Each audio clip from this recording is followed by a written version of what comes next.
అలా అండి. ఈరోజు అయితే చేపల కూర చూసేద్దాం రండి. నేనైతే ఇలా చేస్తున్నానండి చేపల కూర. మీరు ఎలా చేస్తారో నాకు కూడా కామెంట్ సెక్షన్లో పెట్టండి.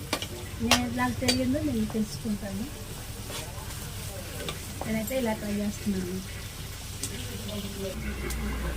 ఉల్లిపాయ ముక్కలు బాగా వేగాక ఈలో ఉప్పు, కారం, పసుపు, అల్లం వెల్లుల్లి పేస్టు అన్నీ వేసి కలిపి పెట్టుకున్న ముక్కలు అండి.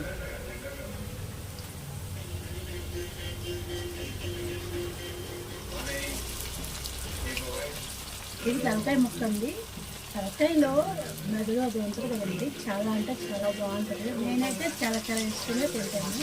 మీరే తింటారా లేదా, మీకు నచ్చిద్దా లేదా కామెంట్ సెక్షన్లో చెప్పండి. తలకాయలో ఉండే మెదడు చాలా బాగుంటుందండి.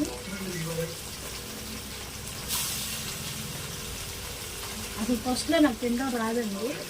ఇలా చేసుకుని ఒకసారి మా బావ బలవంతంగా పెట్టారు. అప్పటి నుంచి అలా తింటూ ఉంటాను. చాలా టేస్టీగా కూడా ఉంటుంది.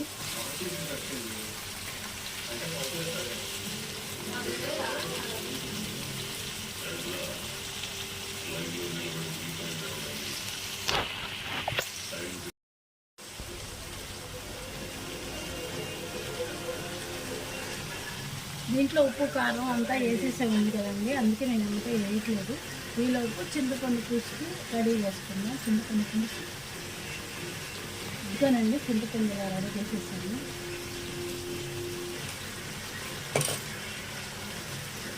సాల్ట్ కూడా వేసేసానండి. అన్నీ కలిపేసి పెట్టేసింది అనమాట. కొంచెం సిమ్లో మగ్గనిచ్చుకుందాము.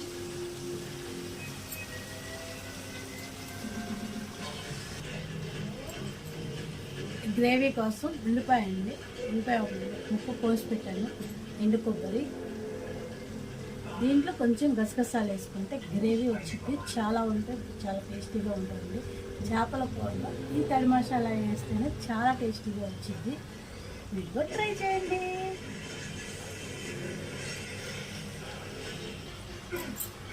ఎందుకంటే కొద్దిగా గసగసాలు వేసుకున్నాను.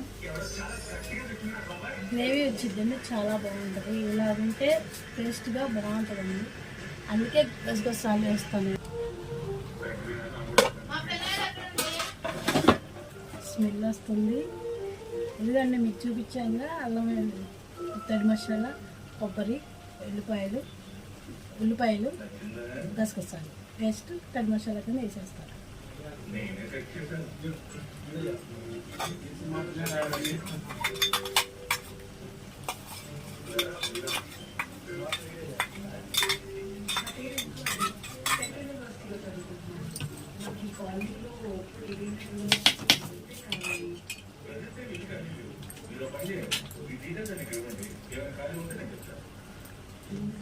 చేపల కూర ఎప్పుడు గంట పెట్టి తిప్పకూడదు.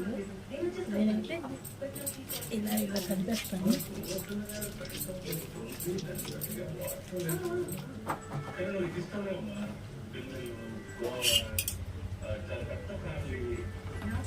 ఇలా ముక్కలు పక్కకు ఇలా జరుపుకుంటా ఉంటే సరిపోతుందండి. అటు ఇటు కూరని కలర్ తిప్పినట్టు ఇలా తిప్పకూడదు. చేపల కూర కల్లా ముక్కలు చితికిపోతాయి. దీంట్లోకి ముందుగా కలిపెట్టుకున్నాం కదండి, అల్లం వెల్లుల్లి పేస్ట్ అన్నీ వేసి లైట్గా కొంచెం కారము, అల్లం వెల్లుల్లి పేస్ట్ వేస్తాము. అంటే కారం కొంచెం మా ఇంట్లో ఎక్కువ తింటారు, అందుకే నేను కారం కొంచెం ఎక్కువ వేస్తాను. మీరు తినేదాన్ని బట్టి చూసి వేసుకోండి. ఇదిగోండి కొంచెం ఇలా వేస్తున్నాను.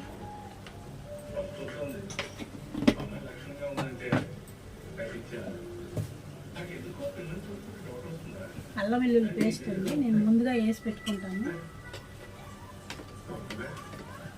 ఎందుకంటే ముందుగా వేసాం కాబట్టి కొంచెం వేస్తాను. ఇట్లా సరిపోతుంది.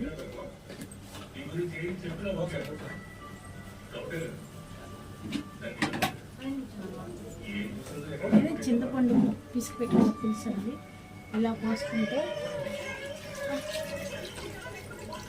ముక్క అంతా ఉండిద్ది. మనం ఎంత అయితే పోయాలనుకుంటామో పులుసు అలా ఒకేసారి పోసుకోవాలండి.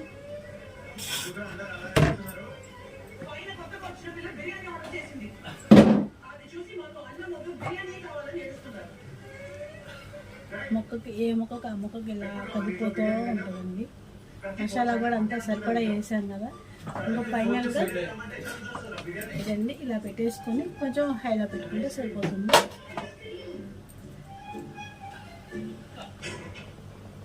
చింతపండు పులుసు అవి పోసాం కదండి, ఇలా వస్తుంది, ఇలా ఉడుకుతూ ఉంటుంది.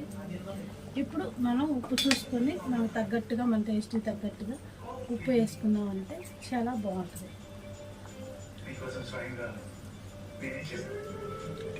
నాకైతే అంతా బాగా నచ్చిందండి.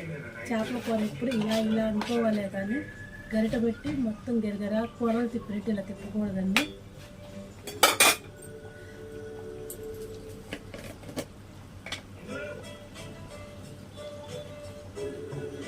గరం మసాలా పౌడర్ అండి, నేనైతే ఇలా వేస్తాను గరం మసాలా. ఇప్పుడు కొంచెం ఉడికేటప్పుడు అలా వేస్తే ముక్కకంతా పడుతుంది.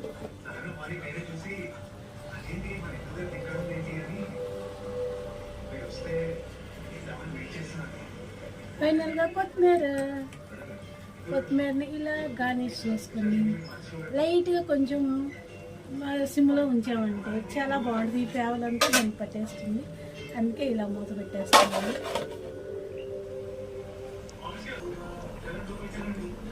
ఎలా ఉందో చూద్దామండి, ఎంతవరకు వచ్చిందో. స్మెల్ అయితే గుమ్మలు ఆడిపోతుంది, తింటే టేస్ట్ ఎలా చెప్పాను ఎలా ఉంటుందో. ఇదిగండి ఎప్పుడు ఇలా అనుకోవాలి కానీ ఇలా కలుపుకోవద్దు.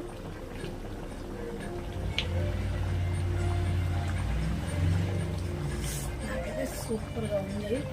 మా వాళ్ళు ఏం చెప్తారు తిని చూడు, అంతా బాగుందండి, నాకైతే బాగా నచ్చింది. ఫైనల్ అయిపోయింది. ఇదిగోండి నూనె అంతా ఇలా పక్కకు వచ్చేసిందంటే ఫైనల్ అయిపోయినట్టే. ఒక్కొక్కళ్ళు వండుతారు ముక్కకంతా గుజ్జుండేలాగా అలా వండుతారు, ఏంటో నాకు అలా నచ్చదు. అందుకే కొంచెం పులుసు ఉండేలాగా ఇలా పులుసు ఉండేలాగా వండుతాను నేను. నాకు ఎక్కువ పులుసుతోనే తింటాను నేనండి, ముక్కలు వండాలి అని అనుకోను, పులుసుతోనే తింటా, చాలా టేస్టీగా బాగుంటుంది.